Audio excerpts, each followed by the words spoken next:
Good morning વિદ્યાર્થી મિત્રો. હવે લાસ્ટ મિત્રો આપણે પરાગરસ તરીકે આંતર સંબંધ ઉપર ચર્ચા કરી ગયા.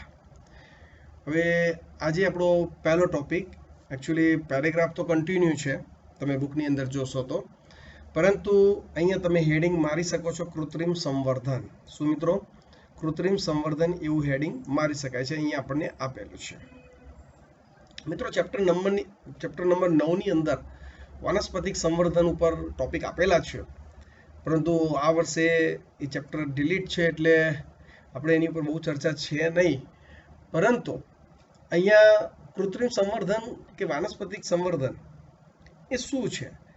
તો મિત્રો નોર્મલી તો શું હોય કે કુદરતી રીતે પવન, કીટક, પક્ષી દ્વારા પરાગરસ ત્રિકેસરના પરાગાસન ઉપર સ્થાપિત થાય, પરાગનલિકાનો વિકાસ થાય, ફલન થાય, ભ્રૂણ, બીજ વિકાસની ક્રિયા થતી જોવા મળે છે. પણ એ બધી કુદરતી ઘટનાઓ છે. હવે આજે કેવું થઈ ગયું છે કે મનુષ્ય જે ખરો, બરાબર, ખાસ કરીને વનસ્પતિ સંવર્ધકો કે જે મનુષ્યના ફાયદા માટે વનસ્પતિઓની અંદર કૃત્રિમ રીતે પરાગનયન પ્રેરતો થયો છે. કઈ રીતે મિત્રો? કૃત્રિમ રીતે. મતલબ જે ઓરિજિનલ અવસ્થામાં પરાગરજ સંગત હોય અને પડે અને પરાગનયન થાય, ઓકે. આ તો કોઈ પણ વનસ્પતિની પરાગરજને સ્ત્રીકેસરના પરાગાસન ઉપર સ્થાપિત કરવી છે, બરાબર. તો એમાં મનુષ્ય હસ્તક્ષેપ પ્રાપ્ત કરે છે, મતલબ કે હસ્તક્ષેપ કરે છે કે જેના થકી એ કૃત્રિમ પરાગનયનને પ્રેરી શકે. હવે નોર્મલી કૃત્રિમ પરાગનયન પ્રેરવું હોય મિત્રો, તો એકચ્યુઅલી આ ટોપિક એવું છે કે ચેપ્ટર 5 આપણે ભણ્યા ને, તો મિત્રો એની અંદર ચર્ચા થઈ ગઈ છે, પણ જે વિદ્યાર્થીઓ ફર્સ્ટ ટાઈમ જોઈ રહ્યા છે તો એમના માટે થોડી ચર્ચા કરી લો. હવે એમાં કેવું હોય કે દ્વિલિંગી પુષ્પ ધરાવતું હોય કોઈ વનસ્પતિ, એની અંદર પુંકેસર પણ હોય અને સ્ત્રીકેસર પણ હોય. રેડી? હવે એ પુષ્પ ખીલે તો એની પરાગરજ એના સ્ત્રીકેસરના પરાગાસન ઉપર શું થઈ જાય? સ્થાપિત થઈ જાય છે. તો કૃત્રિમ રીતે પરાગનયન પ્રેરવું કેવી રીતે? કે તમારી ઈચ્છિત પરાગરજ તમે જે સિલેક્ટ કરી છે એ જ પરાગરજને સ્ત્રીકેસરના પરાગાસન ઉપર સ્થાપિત તો કરવી છે તમારે, પરંતુ પુષ્પ ખીલે તમે રાહ જુઓ છો તો ત્યાં સુધીમાં તો એની જ પરાગરજ અથવા તો કોઈ બીજી ઉડતી પરાગરજ, ઉડતી એટલે પવન દ્વારા, કે તો કીટક દ્વારા, એની પાસે પાંખો નથી, તો એ પરાગરજ આવીને ત્યાં સ્થાપિત થઈ જાય અને તમે પણ સ્થાપિત કરવા જાઓ, પછી કોઈ મતલબ નથી. ખ્યાલ આવે છે કે નહીં? તમારે કૃત્રિમ રીતે પરાગનયન પ્રેરવું છે, તમારી ઈચ્છિત પરાગરજને સ્ત્રીકેસરના પરાગાસન ઉપર સ્થાપિત કરવી છે, તો એના માટે કંઈક તમારે પ્રયુક્તિઓ અપનાવવી પડશે. એમાં આ જે કૃત્રિમ સંવર્ધન છે એમાં મિત્રો બે પ્રયુક્તિઓ જોવા મળે. એક તો વંધીકરણ, ઇમેસ્ક્યુલેશન, અને બીજું કોથળી ચટાવી, મતલબ કે બેગિંગ. હવે અહીંયા મિત્રો ખાસ ધ્યાન આપજો મિત્રો કે ભાઈ વંધીકરણ શું છે? તો કે દ્વિલિંગી પુષ્પ જ્યારે કલિકા અવસ્થામાં હોય, કઈ અવસ્થામાં મિત્રો?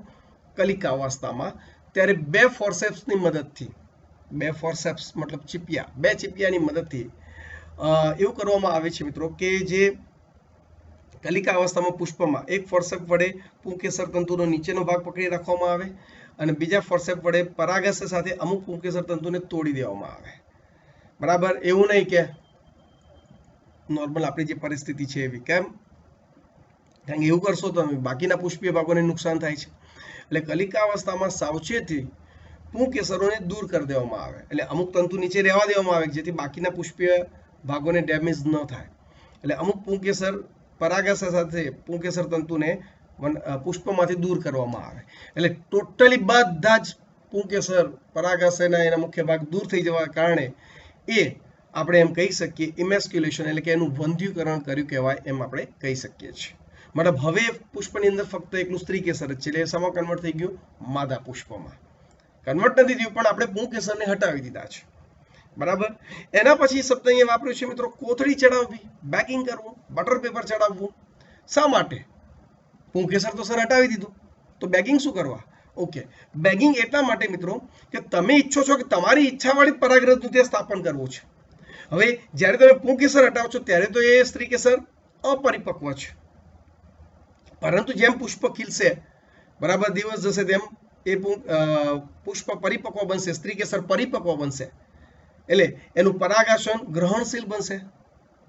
બરાબર? તો કોઈ બીજી પવન કે કીટક પરાગ લઈને આવી ગયું અને સ્થાપિત થઈ ગયું અને તમે પછી છંટકાવ કરવા જશો કોઈ મતલબ નહીં રહે. એટલા માટે એ સ્ત્રી કેસરને એ પુષ્પને જ્યાં સુધી પરિપક્વ ન બને ત્યાં સુધી કોથળી ચડાવવામાં આવે છે, બેગિંગ કરવામાં આવે છે. શું કરવામાં આવે છે મિત્રો? બેગિંગ એટલે કે કોથળી ચડાવી દેવામાં આવે છે. રેડી. હવે જ્યારે પુષ્પ પરિપક્વ થઈ જશે, સ્ત્રી કેસર પરિપક્વ થઈ જશે, પરાગાસન ગ્રહણશીલ બનશે, એટલે એ બેગિંગ હટાવી અને એના ઉપર તમે જે ઈચ્છિત પરાગરજ કલેક્ટ કરી છે એના ઉપર છંટકાવ કરવામાં આવે છે અને ફરી પાછી ઢાંકી દેવામાં આવે. કેમ? કારણ કે તમે ઢાંકશો નહીં, કોઈ બીજી પરાગરજ at a time 1 second 2 second પછી પડી અને એની પરાગનલિકા વિકાસ પામી તો તમારું જે રિઝલ્ટ જોઈએ છે તમને મળશે નહીં. ખબર પડે? એટલે ફરી પાછી બેગિંગ કરી દેવામાં આવે. ફલન થઈ બીજ ફળ જે નિર્માણ થાય એને જ મિત્રો પ્રોપર કૃત્રિમ સંવર્ધન તરીકે ઓળખવામાં આવે છે. અને એમાં આપણે બે અલગ અલગ જાતિની વચ્ચે પણ સંકરણ પ્રેરી શકીએ છીએ આપણી ઈચ્છા મુજબ. અને આજે આપણને જે અલગ અલગ જાતિઓમાં જે અલગ અલગ પુષ્પો, ફળ, શાકભાજી જે પ્રાપ્ત થઈ રહ્યા છે મિત્રો, એમાં વનસ્પતિ સંવર્ધકો ખરેખર ખૂબ મોટું યોગદાન આપી રહ્યા છે. ચલો, ક્લિયર છે? તો મિત્રો આ ટાઈપનો એક આ ટોપિક આપણું કૃત્રિમ સંવર્ધન, અહીંયા તમારે હેડિંગ મારી જ દેવાનું, કૃત્રિમ સંવર્ધન.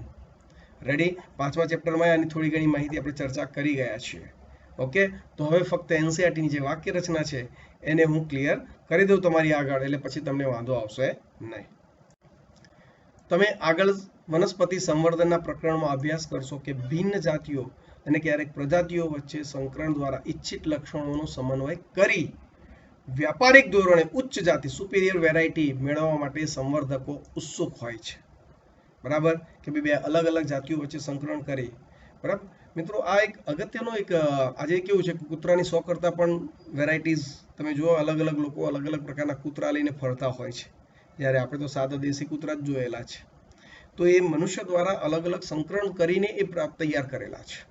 તો એ રીતે જ વનસ્પતિમાં મિત્રો આજે અલગ અલગ પ્રકારના શાકભાજી, ફ્રૂટ જે પ્રાપ્ત થઈ રહ્યા છે અને આવનારા સમયમાં આના કરતાં પણ વધારે પ્રાપ્ત થશે, તો એ સંકરણ દ્વારા શક્ય છે અને કૃત્રિમ સંવર્ધન પદ્ધતિ દ્વારા શક્ય છે.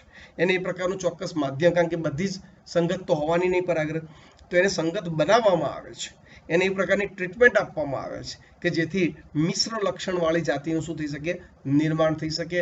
અને એવી નવી જાતિઓ આપણે એકચ્યુઅલી આમાં તો મનુષ્ય પોતાના ફાયદા માટે જ આવી જાતિઓ તૈયાર કરી રહ્યો છે. કૃત્રિમ સંવર્ધન પાક સુધારણા કાર્યક્રમ માટેની પદ્ધતિનો એક મુખ્ય પ્રસ્તાવ છે. આ પ્રકારના સંવર્ધિત પ્રયોગમાં તે ચોક્કસપણે અગત્યનું છે કે પરાગનયન માટે માત્ર ઈચ્છિત પરાગરજનો ઉપયોગ થાય અને પરાગરજને અસંગત પરાગરજ એટલે કે બિન ઈચ્છિત પરાગરજથી રક્ષિત કરવામાં આવે. બરાબર ને? પરાગાસનને અસંગત પરાગરજથી દૂર રાખવાની છે. બરાબર? બિન ઈચ્છિત પરાગરજનો આપણે ત્યાં જવા જ નથી દેવી.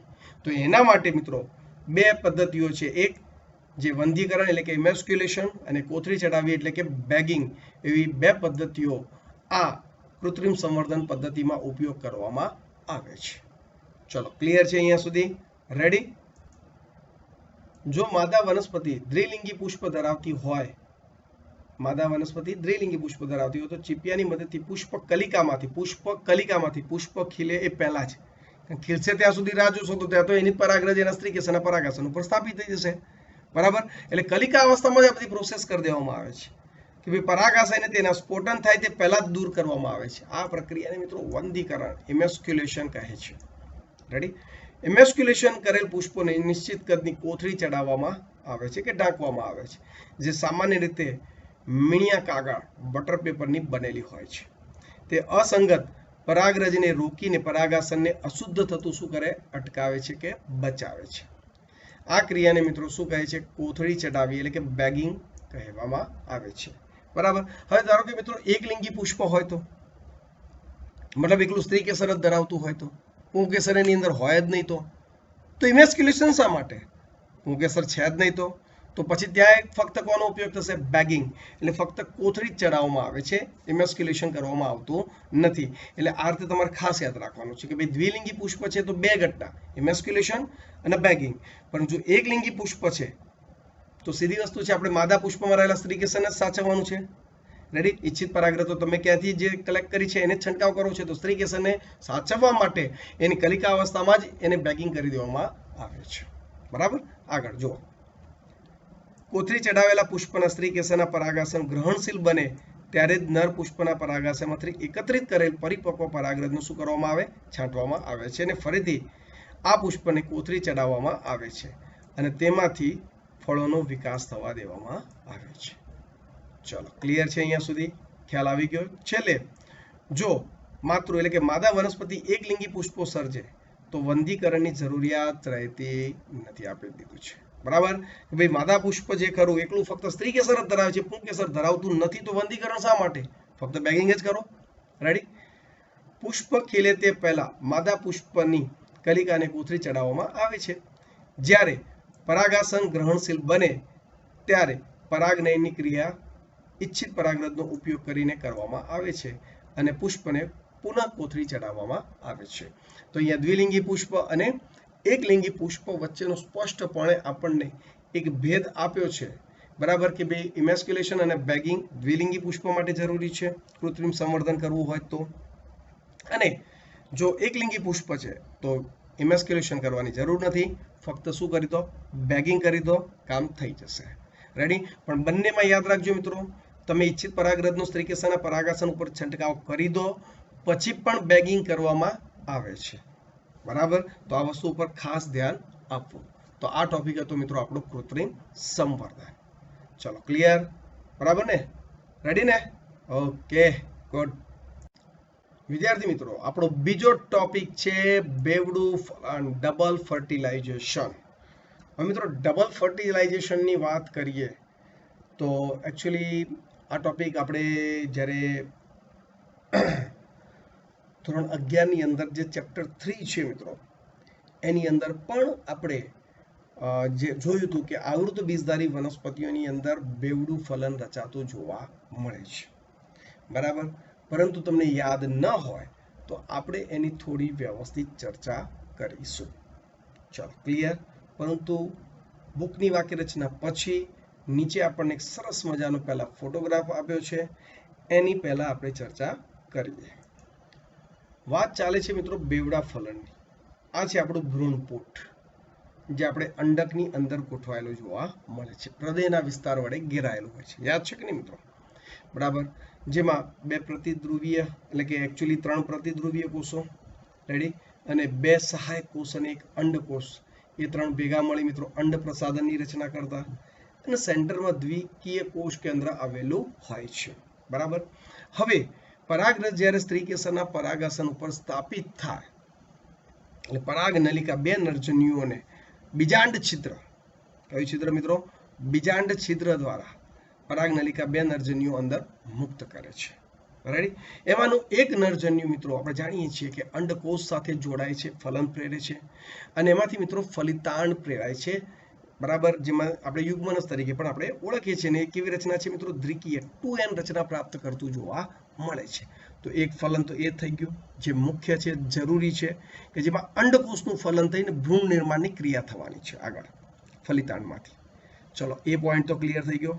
અચ્છા, બીજું જે નરજન્યુ હતું મિત્રો આપણે ભણી ગયા આગળ કે ભાઈ એ પ્રાથમિક જે પેલા દ્વિતીય કોષ કેન્દ્રો હતા સેન્ટરમાં 2n રચના ધરાવતા, બરાબર, એની સાથે એક નરજન્યુ જોડાય છે અને સૌપ્રથમ જે કોષ કેન્દ્ર બને એને મિત્રો પ્રાથમિક ભ્રૂણપોષ કોષ કેન્દ્ર કહે છે. અને કોષને શું કહેવાય? પ્રાથમિક ભ્રૂણપોષ કોષ કહે છે. બરાબર? કે જે આગળ જતા ભ્રૂણનો વિકાસ પ્રેરવાનો છે. કોનો? ભ્રૂણનો વિકાસ પ્રેરે છે. અચ્છા મિત્રો અહીંયા જુઓ, પહેલા એ 2n તો રચના હતી જ, કારણ કે 2 કોષ કેન્દ્રો હતા ને, ભેગા થયા હતા ને 2 કોષ કેન્દ્રો, એટલે 2n રચના હતી. અને નરજન્યુનો પાછો n જોડાયો એટલે હંમેશા ભ્રૂણપોષ કોષ કેન્દ્ર અથવા તો ભ્રૂણપોષ હંમેશા કેવું હોય મિત્રો? આવૃત બીજધારીઓમાં 3n રચના ધરાવતું જોવા મળે છે. હંમેશા એટલે આવૃત બીજધારીઓમાં. અનાવૃત બીજધારીઓમાં તો ફલન પહેલાથી જ ભ્રૂણપોષ હાજર હોય છે, તો એમાં દ્વિકીય હોઈ શકે, પણ આવૃત બીજધારી વનસ્પતિઓમાં, બરાબર, કોઈને ક્યાંક તકલીફ પડે અનાવૃત આવૃતમાં કન્ફ્યુઝન, તો યસ ચેપ્ટર 3 ના વિડીયો આપણા રેડી છે, એને જોઈ લેજો. બરાબર? એટલે ક્લિયર થઈ જશે. બરાબર? તો અહીંયા અનાવૃત બીજધારી જે વનસ્પતિઓ છે ખરી, કઈ મિત્રો? અનાવૃત બીજધારી જે વનસ્પતિઓ છે, અનાવૃત બીજધારીમાં તો ઓલરેડી અગાઉથી જ ભ્રૂણપોષ હાજર હોય છે, એટલે એમાં એક જ ફલન થાય, એટલે એને એકવડું ફલન કહેવાય. અને એમાં ભ્રૂણપોષ અગાઉથી હાજર છે એટલે એ દ્વિકીય જ હોવાનું. પરંતુ અહીંયા આવૃત બીજધારીમાં એક તો દ્વિકીય કોષ કેન્દ્ર હતું અને પાછું ત્રીજો નરજન્યુ જોડાયો એટલે 3n રચના થઈ. એટલે આવૃત બીજધારીમાં ભ્રૂણપોષ ત્રિકીય છે. बराबर। અને એક અંડકોષમાંથી ભ્રૂણનું નિર્માણ થયું, મતલબ કે યુગ્મનદનું ફલિતાનું નિર્માણ થયું, તો અહીંયા બે ફલન થયા, એટલે મિત્રો એને બેવડા ફલન તરીકે ઓળખવામાં આવે છે। રેડી। અને અહીંયા જે બાજુમાં ફોટોગ્રાફ આપણને આપેલા છે મિત્રો, એ બધા દ્વિદળી ભ્રૂણ વિકાસના છે, જે આગળ આપણે ભ્રૂણ પોષ અને ભ્રૂણ વિકાસનો ટોપિક આવશે એની અંદર આપણે ચર્ચા કરીશું। ચલો ક્લિયર છે। પરંતુ અહીંયા બે ફલન થયા એટલે આપણે એને બેવડું ફલન તરીકે ઓળખીએ છીએ। રેડી। હવે એનસીઈઆરટી ની વાક્ય રચનાને આપણે ખાલી જોવાની છે। જો શું કીધું છે આપણને, બે પૈકી એક સહાયક કોષમાં પ્રવેશ બાદ, બે પૈકી એક સહાયક કોષમાં પ્રવેશ છે કોનો? કોનો મિત્રો? પરાગ નલિકાનો, બરાબર કે નહીં? અને પરાગ નલિકા બે નરજન્યુઓને સહાયક કોષોના કોષ રસમાં શું કરે? મુક્ત કરે છે। રેડી। એક જ સહાયક કોષમાં આવો એમસીક્યુ પૂછાઈ શકે, બરાબર। બે પૈકીનો એક નરજન્યુ અંડકોષ તરફ વહન પામી અને તેના કોષ કેન્દ્ર સાથે જોડાય છે, અને આમ સંયુગ્મન મિત્રો ઝિંગેમી પૂર્ણ થાય છે, બરાબર, જેના પરિણામે દ્વિકીય કોષ યુગ્મનજ 2n રચના સર્જાતી જોવા મળે છે। ચલો ક્લિયર। એટલે સહાયક કોષ બે છે, એમાંથી એક સહાયક કોષમાં તંતુ ઘટક પેશી દ્વારા પેલી પરાગ નલિકા દાખલ થાય, પરાગ નલિકાનો ટોચનો ભાગ તૂટે છે અને બે નરજન્યુઓ એક જ સહાયક કોષમાં મુક્ત થાય છે। રેડી। અને માનો એક નરજન્યુ સહાયક કોષમાંથી આગળ વધીને ક્યાં જાય છે? અંડકોષના કોષ કેન્દ્ર તરફ જાય છે અને એનું ફલન શું કરે? પ્રેરે છે। અને એમાંથી મિત્રો યુગ્મનજ એટલે કે ફલિતાનું નિર્માણ થયું, તો એક ફલન ત્યાં થયું, બરાબર। અન્ય નરજન્યુ ભ્રૂણપોટના મધ્યમાં આવેલા દ્વિતીય કોષ કેન્દ્ર તરફ પ્રયાણ કરે છે। કયા મિત્રો? દ્વિતીય કોષ કેન્દ્ર તરફ પ્રયાણ કરે છે અને તેની સાથે જોડાઈને ત્રિકીય 3n રચના મિત્રો પ્રાથમિક ભ્રૂણપોષ કોષ કેન્દ્ર, મિત્રો પરીક્ષામાં પૂછાય છે PEN નું પૂરું નામ પ્રાઇમરી એન્ડોસ્પર્મ, ભ્રૂણપોષનો ઇંગ્લિશ વર્ડ છે મિત્રો એન્ડોસ્પર્મ, બરાબર। તો કે પ્રાઇમરી એન્ડોસ્પર્મ ન્યુક્લિયસ PEN નું નિર્માણ કરે છે। રેડી। અને આમ ત્રણ એકકીય કોષ કેન્દ્રોના જોડાણથી, કેમ ત્રણ એકકીય? પહેલા બે કોષ કેન્દ્રો જોડાયા હતા એકકીય, એટલે 2n રચના થઈ, પાછો આ નરજન્યુનું કોષ કેન્દ્ર જોડાયું એટલે 3n રચના, એટલે ત્રણ એકકીય કોષ કેન્દ્રો જોડાઈને 3n એટલે કે ત્રિકીય જોડાણ, ટ્રિપલ ફ્યુઝન કહે છે। આમ સંયુગ્મન અને ત્રિકીય જોડાણ બે થયા મિત્રો, બે પ્રકારના જોડાણ ભ્રૂણપોટમાં થાય છે, તેથી આ ઘટનાને મિત્રો બેવડું ફલન, ડબલ ફર્ટિલાઇઝેશન કહે છે। શું કહે છે મિત્રો? બેવડું ફલન તરીકે એને ઓળખવામાં આવે છે। રેડી। જે આગળ સપુષ્પી વનસ્પતિઓની અજોડ ઘટના છે। સપુષ્પી વનસ્પતિઓની કેવી મિત્રો? અજોડ ઘટના છે। મધ્યસ્થ કોષ ત્રિકીય જોડાણ બાદ પ્રાથમિક ભ્રૂણપોષ કોષ પ્રાઇમરી એન્ડોસ્પર્મ સેલ PEC, પેલો PEN મિત્રો કન્ફ્યુઝન ન થવું જોઈએ। PEN મતલબ પ્રાઇમરી એન્ડોસ્પર્મ સેલ, મતલબ પ્રાથમિક ભ્રૂણપોષ કોષ, PEN પ્રાઇમરી એન્ડોસ્પર્મ ન્યુક્લિયસ એટલે કે પ્રાથમિક ભ્રૂણપોષ કોષ કેન્દ્ર। રેડી। ઓકે। હવે મિત્રો એ ભ્રૂણપોષ કોષ કેન્દ્રમાંથી વિભાજન થઈ, કોષ કેન્દ્રનું પહેલા વિભાજન થઈ અને ભ્રૂણપોષનું નિર્માણ થાય છે, જે આના પછીનો ટોપિક છે, પણ પહેલા આ વસ્તુ એકદમ ક્લિયર અને મિત્રો છાપી દેવાનું છે। શું કરવાનું છે? છાપી દેવાનું છે મગજની અંદર, નોટની અંદર જોઈને નહીં, બરાબર। જો તમે પ્રોપર તૈયારી કરશો તો ગેરંટી છે મિત્રો આ બધા ટોપિક તમે ક્યાંય ભૂલવાના નથી, બરાબર। તો PEC માં પરિણમે છે અને ભ્રૂણપોષ એન્ડોસ્પર્મ તરીકે વિકાસ પામે છે, જ્યારે યુગ્મનજમાંથી કોનો વિકાસ થાય મિત્રો? તો કે ભ્રૂણનો વિકાસ થતો જોવા મળે છે। તો આ રીતે આવૃત બીજધારી વનસ્પતિઓની ખાસ એક વિશેષતા છે, શું? તો કે ભ્રૂણપોટની અંદર બે ફલન થતા જોવા મળે છે, બે નરજન્યુ દ્વારા, એક અંડકોષનું ફલન અને બીજું દ્વિકીય કોષ કેન્દ્રનું ફલન। એટલા માટે આવૃત બીજધારીઓમાં બેવડા ફલનની રચના થતી જોવા મળે છે। ચલો ખ્યાલ આવી ગયો? ક્લિયર છે વિદ્યાર્થીઓને અહીંયા સુધી? રેડી ને? તો વિદ્યાર્થી મિત્રો બેવડું ફલન તમારો ટોપિક ક્લિયર કટ થઈ ગયો હશે।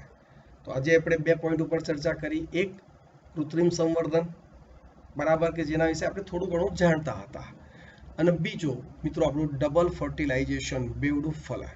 હવે મિત્રો બેવડા ફલન પછી સીધી વસ્તુ છે, પ્રાઇમરી ભ્રૂણપોષ કોષ કેન્દ્રમાંથી ભ્રૂણપોષનો વિકાસ થશે, પશ્વફલન ઘટના, બરાબર। આ ફલન થયું, બે ફલન થયા એટલે બેવડું ફલન કીધું।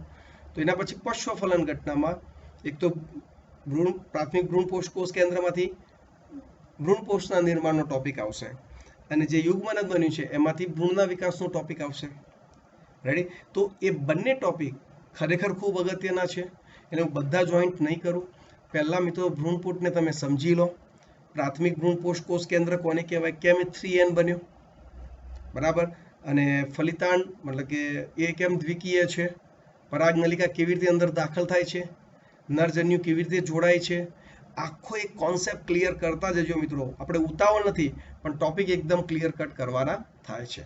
તો આશા રાખું કે દરેક વિદ્યાર્થીઓને આ ટોપિક ક્લિયર કટ થઈ ગયો હશે. Okay, good.